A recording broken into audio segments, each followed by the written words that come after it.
देखें तो कांग्रेस की तरफ से आज घोषणा पत्र भी जारी किया गया और कांग्रेस ने क्या कुछ चुनावी वादे किए हैं इस घोषणा पत्र में वो भी आपको बताते हैं। हालांकि इससे पहले अगर हम देखें तो कई सारे वादे कांग्रेस की तरफ से किए जा चुके हैं घोषणा पत्र जारी होने से पहले, लेकिन अब जो घोषणा पत्र आया उसमें कहा गया कि दिल्ली के लिए 100 इंदिरा कैंटीन बनाई जाएंगी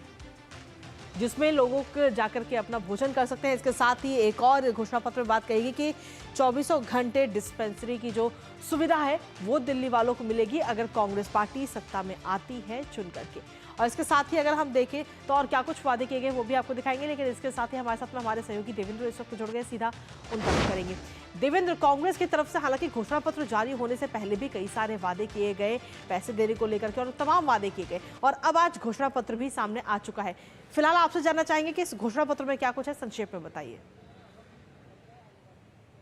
देखिए कृतिका, कांग्रेस पार्टी अब जो है दिल्ली वासियों को शीला दीक्षित जी के जो समय काल में जो डेवलपमेंट्स हुए उसकी याद दिला रही है। साथ ही साथ उन सभी लोक लुभावन वादों को वो सामने रखे हैं जो कि अन्य राजनीतिक दल भी कर रहे हैं। लेकिन खास बात यह है कि कांग्रेस पार्टी ने पहली बार आज जब वो घोषणा पत्र जारी कर रहे थे उन्होंने कहा कि दिल्ली में प्रदूषण का जो मुद्दा है उस पर जो है उन्होंने सीधे सीधे कहा कि आम आदमी पार्टी और जो केंद्र में सरकार है भाजपा की वो जिम्मेदार है दिल्ली में लगातार प्रदूषण बढ़ने के लिए। उन्होंने कहा कि किस प्रकार से यमुना का प्लान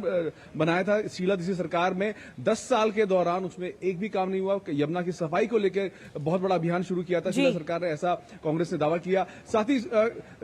जहां तक कांग्रेस के नेताओं से जो बातचीत हुई उनका कहना है कि हर बार आप देखते हैं कि गर्मियों में जो है पानी की किल्लत होती है तो केजरीवाल पिछले 10 साल में उनका एक रूटीन बना कि वो अपने हरियाणा पर या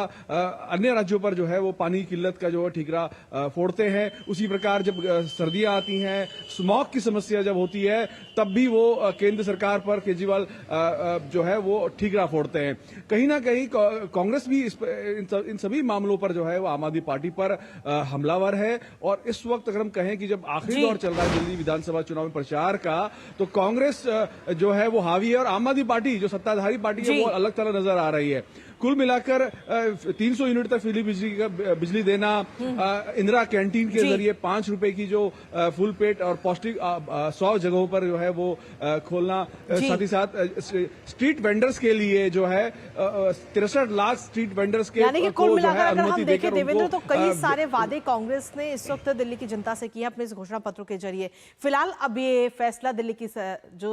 पार्टी दिल्ली की जो जनता है वो करेगी कि आखिर किसके पक्ष में मतदान होना है। फिलहाल बहुत बहुत शुक्रिया देवेंद्र तमाम जानकारी और अपडेट्स हमारे साथ साझा करने के लिए।